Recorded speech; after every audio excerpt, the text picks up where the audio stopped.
Jumpa lagi dengan saya, Ibu Maya. Hari ini kita akan belajar pelajaran IPA. Topik kita kali ini kita ambil dari IPA semester 2, yaitu tentang pemanasan global. Nah, kita lihat dulu apa itu pemanasan global. Pemanasan global adalah proses meningkatnya suhu rata-rata atmosfer, baik di lautan dan maupun di daratan. Suhu rata-rata global pada permukaan bumi naik secara drastis dalam waktu yang singkat.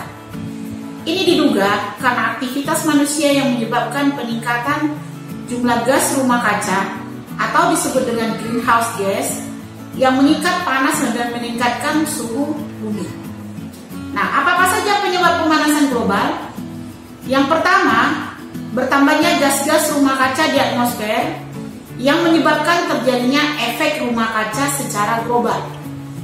Yang kedua, pencemaran laut. Yang ketiga, penebangan dan pembakaran hutan. Serta yang terakhir, nomor 4, mencairnya es di kutub.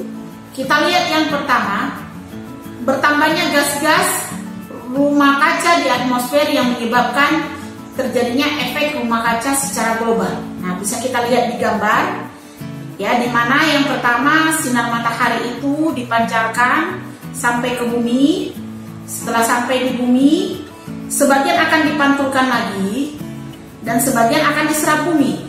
Nah, akibat adanya efek rumah kaca, gas yang seharusnya atau panas matahari yang seharusnya keluar tidak bisa keluar secara utuh karena terhalang oleh gas-gas rumah kaca yang membentuk seperti efek rumah kaca. Nah, apa itu efek rumah kaca? Efek rumah kaca itu adalah proses yang terjadi ketika gas-gas pada atmosfer bumi memerangkap panas yang berasal dari matahari. Proses ini terjadi secara alami karena bumi memiliki atmosfer. Nah, itu bisa kita lihat di gambar ini. Sinar matahari yang harusnya tadi diserap oleh bumi sebagian dan sebagian harus dipantulkan. Karena adanya efek rumah kaca, gas yang harusnya keluar atau sinar matahari yang harusnya keluar tidak bisa keluar lagi, terperangkap di dalam atmosfer bumi. Nah, kita lihat gambar berikutnya, proses efek rumah kaca. Jadi efek gas rumah kaca sebagian berasal dari radiasi inframerah yang dilancarkan ke bumi melalui atmosfer. Namun sebagian besar diserap dan dipantulkan kembali ke segala arah oleh gas-gas rumah kaca. Akibatnya permukaan bumi semakin panas dan atmosfer semakin rendah. Nah, ini bisa dilihat di gambar, ya. Nah, efek rumah kaca yang diakibatkan oleh adanya penumpukan gas rumah kaca. Kita perhatikan tabel di samping. Di sini ada gas-gas yang menyebabkan terjadinya gas-gas rumah kaca. Ya, ada karbon dioksida atau CO2, ada metana CH4, dan nitrosida atau N2O, dan hidrofluorokarbon atau HFC, dan perfluorokarbon, dan yang terakhir ada sulfur heksafluorida, ya. Nah, ini semua menyebabkan yang namanya efek rumah kaca. Nah, sumbernya ini ada berbagai macam. Nah, bisa dilihat pada tabel di samping, ya, pada gambar. Nah, yang kedua, penyebab dari pemanasan global yang kedua adalah pencemaran lautan. Lautan itu sebenarnya dapat menyerap karbon dioksida di dalam jumlah yang besar. Akan tetapi, akibat dari pencemaran lautan dan limbah industri maupun sampah, laut menjadi tercemar sehingga banyak ekosistem di dalamnya yang musnah, yang menyebabkan laut tidak dapat lagi menyerap karbon dioksida. Dan akibatnya karbon dioksida itu menumpuk dan membentuk yang namanya efek rumah kaca. Dan yang ketiga, pemanasan global itu sendiri dapat diakibatkan oleh penebangan dan pembakaran hutan. Pohon-pohonan di dalam hutan yang dapat menyerap karbon dioksida tidak dapat lagi menyerap. Begitu juga pembakaran hutan. Pembakaran hutan mengakibatkan panas dan juga menyebabkan musnahnya atau punahnya hutan itu sendiri yang harusnya dapat menyerap karbon dioksida di udara. Dan yang keempat, mencairnya es di kutub. Nah, sering kita berpikir bahwa es di kutub itu mencair karena pemanasan global. Benar.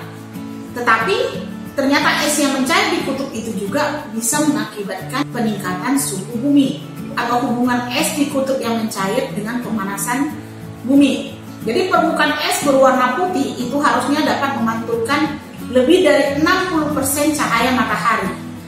Akan tetapi, karena semakin banyaknya es yang mencair, maka sinar matahari yang dipantulkan tidak sebanyak yang sebelum es itu mencair.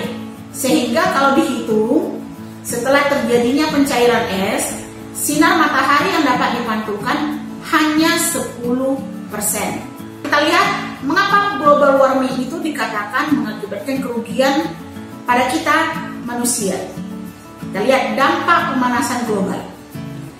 Dampak dari pemanasan global, yang pertama, sudah jelas mencairnya es yang di kutub utara dan kutub selatan bumi. Yang kedua, akibat dari mencairnya es di kutub selatan dan utara bumi, maka permukaan air laut menjadi naik. Dan kemudian setelah permukaan air laut menjadi naik, maka akan banyaklah daratan yang akan tenggelam, terutama pulau-pulau yang kecil. Dan yang keempat, akibat pemanasan global mengakibatkan lapisan ozon menipis. Nah, kita tahu sendiri lapisan ozon itu mempunyai fungsi untuk melindungi bumi dari radiasi sinar matahari dan juga benda-benda angkasa yang jatuh ke bumi. Yang kelima, adanya terjadinya pergantian musim yang tidak teratur. Ya, seharusnya mungkin musim kemarau seperti di Indonesia tiba-tiba menjadi badai. Jadi iklimnya menjadi tidak teratur. Kemudian yang keenam, terjadinya ketidakstabilan iklim ya.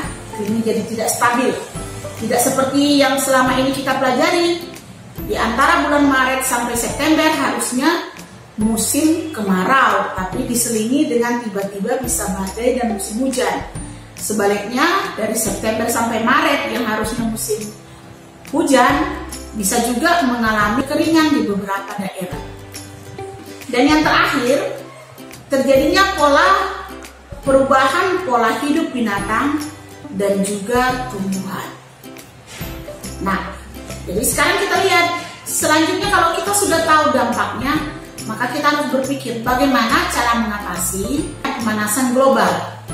Yang pertama, kurangilah penggunaan energi fosil seperti minyak bumi dan boleh beralih ke energi yang lebih ramah lingkungan. Ya. Yang kedua, menggunakan energi seefisien mungkin. Yang ketiga, mencegah penebangan dan pembakaran hutan. Dan yang keempat, mengurangi konsumsi daging karena kotoran hewan menjadi salah satu penyumbang gas rumah kaca. Dan yang kelima, menanam pohon atau melakukan reboisasi. Nah, demikianlah topik kita mengenai pemanasan global. Nah, sebelum kita berpisah, mari kita review kembali kesimpulan yang kita dapat dari pelajaran ini. Yang pertama, arti pemanasan global itu sendiri adalah meningkatnya suhu rata-rata atmosfer, laut, dan daratan bumi. Yang kedua, apa penyebab pemanasan global? Yang pertama, bertambahnya gas-gas rumah kaca di atmosfer. Yang kedua, pencemaran laut. Yang ketiga, penambangan dan pembakaran hutan. Yang keempat, mencairnya es di kutub. Nah, kemudian apa dampak pemanasan global bagi kehidupan kita? Yang pertama, mencairnya es yang ada di kutub utara dan kutub selatan bumi. Yang kedua, naiknya permukaan air laut. Yang ketiga, banyaknya daratan yang tenggelam. Yang keempat, menipisnya lapisan ozon. Yang kelima, terjadinya pergantian musim yang tidak teratur. Yang keenam, terjadinya ketidakstabilan iklim. Dan yang ketujuh, terjadinya perubahan pola hidup binatang dan juga tumbuhan. Dan kemudian yang terakhir, bagaimana cara mengatasi pemanasan global? Yang pertama, mengurangi penggunaan energi fosil. Yang kedua, menggunakan energi seefisien mungkin. Yang ketiga, mencegah penebangan dan pembakaran hutan. Yang keempat, mengurangi konsumsi daging. Yang kelima, menanam pohon. Nah, mudah kan pelajarannya? Demikian dulu topik kita hari ini tentang pemanasan global. Sampai jumpa di topik berikutnya.